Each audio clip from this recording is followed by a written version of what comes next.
নমস্কাৰ বন্ধুসকল, প্ৰজ্ঞান ইউনিভাৰ্ছ চেনেলত আপোনালোকক সকলোকে স্বাগতম জনাইছোঁ। প্ৰিয় দৰ্শক, আজিৰ এই বিশেষ ভিডিঅ'ত আমি আলোচনা কৰিম তুলা ৰাশিৰ জাতক জাতিকাসকলৰ বাবে 1 জুনৰ পৰা 7 জুন 2026 লৈকে সাপ্তাহিক ৰাশিফল।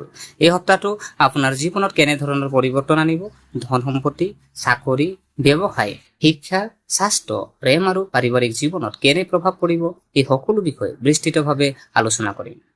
ভিডিঅ'টো আৰম্ভ কৰাৰ আগতে যদি আপুনি আমাৰ চেনেলত নতুন তেন্তে চেনেলটো ছাবস্ক্ৰাইব কৰি বেল আইকন টিপি ৰাখিব যাতে আগন্তুক সকলো জুটিক আপডেট সৰ্বপ্ৰথমে লাভ কৰিব পাৰে। প্ৰিয় দৰ্শক, গতিকে পলম নকৰি আহকচোন ভিডিঅ'টো আৰম্ভ কৰোঁ।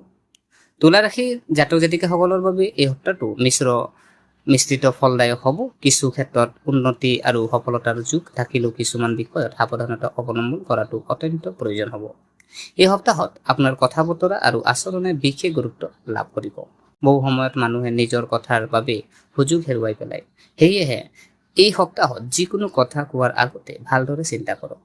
গ্ৰহস্থিতিৰ ফালৰ পৰা চালে পঞ্চম ভাৱত ৰাহুৰ অৱস্থান আৰু দশম ভাৱত বৃহস্পতিৰ শুভ প্ৰভাৱ আপোনাৰ জীৱনত বহু ক্ষেত্ৰত বিশেষ পৰিৱৰ্তন আনিব পাৰে।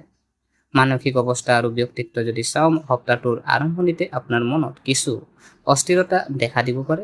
কিছুমান সৰু বিষয়ক লৈ অধিক চিন্তা কৰাৰ প্ৰৱণতা বৃদ্ধি পাব।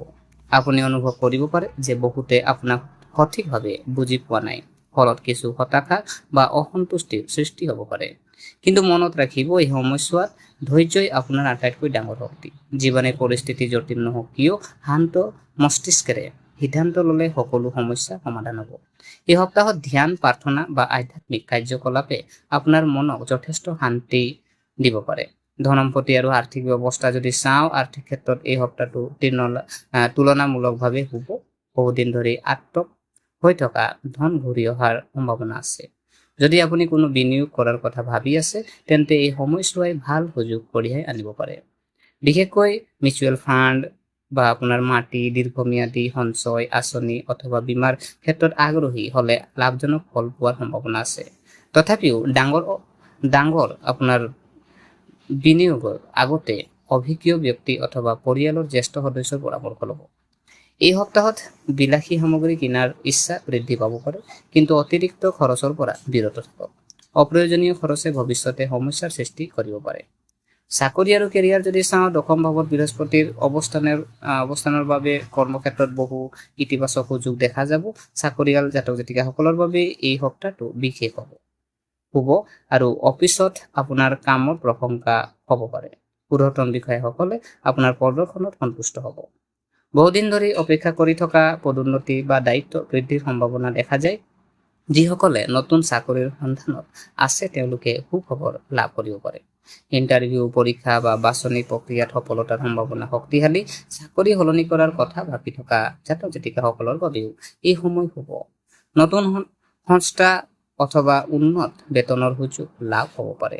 ব্যৱসায় আৰু বাণিজ্য যদি চাওঁ, ব্যৱসায়ীসকলৰ বাবে সপ্তাহটো আশাব্যঞ্জক। নতুন গ্ৰাহক লাভৰ সম্ভাৱনা আছে। বজাৰত আপোনাৰ সুনাম বৃদ্ধি পাব। পুৰণি গ্ৰাহকৰ লগত সম্পৰ্ক অধিক মজবুত হ'ব। যদি নতুন প্ৰকল্প আৰম্ভ কৰাৰ পৰিকল্পনা আছে, তেন্তে এই সময়টো উপযোগী।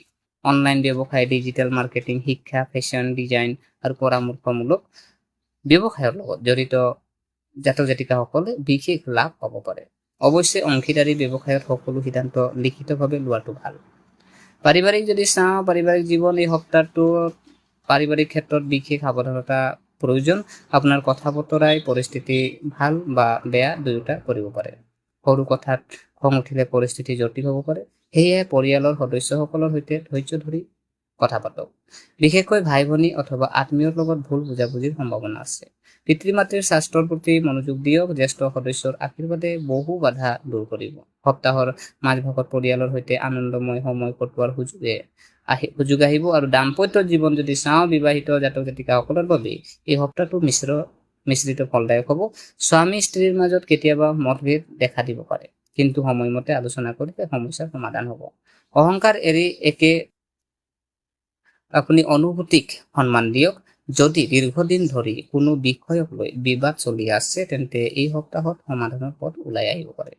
প্ৰেম জীৱন যদি চাওঁ, প্ৰেম সম্পৰ্কৰ ক্ষেত্ৰত ৰাহুৰ প্ৰভাৱৰ বাবে কিছু বিভ্ৰান্তি দেখা দিব পাৰে। সংগীৰ কথাত সন্দেহ নকৰিব, ভুল বুজাবুজিয়ে সম্পৰ্কত দূৰত্ব সৃষ্টি কৰিব পাৰে।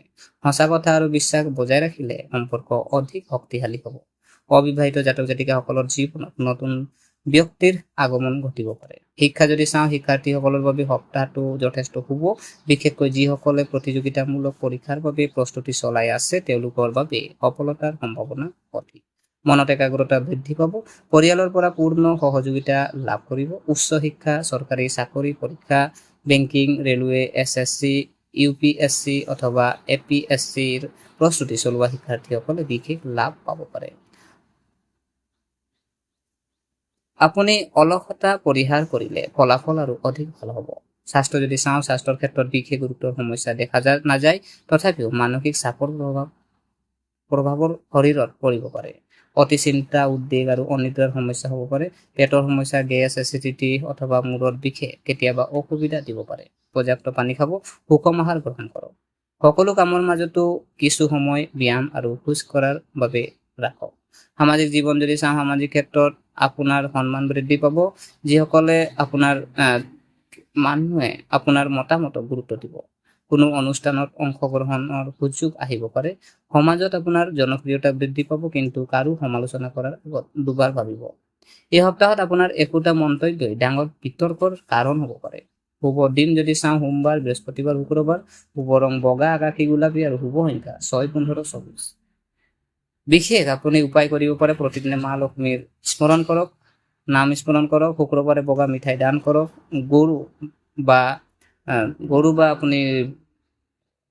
গৰু বা দুখীয়া মানুহক আপুনি খাদ্য দান কৰক। ওম শ্ৰীং মহালক্ষ্মী নম মন্ত্ৰ 108 বাৰ জপ কৰক আৰু পাৰিলে জ্যেষ্ঠ ব্যক্তিৰ আশীৰ্বাদ লওক।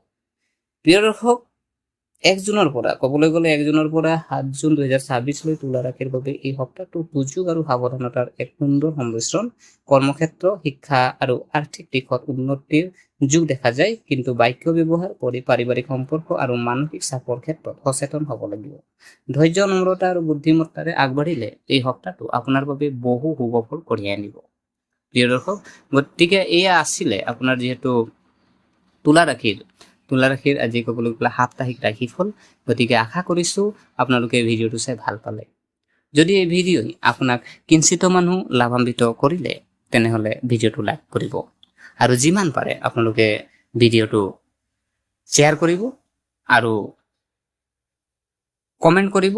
আৰু আমাৰ চেনেলটো যদি আপোনালোকে এতিয়ালৈকে ছাবস্ক্ৰাইব কৰা নাই, অনুগ্ৰহ কৰি ছাবস্ক্ৰাইব কৰি আমাক উৎসাহিত কৰিব বুলি আশা থাকিলে পুনৰ লগ পোৱাৰ প্ৰতিশ্ৰুতিৰে আজিলৈ আমি বিদায় মাগিলোঁ। ধন্যবাদ।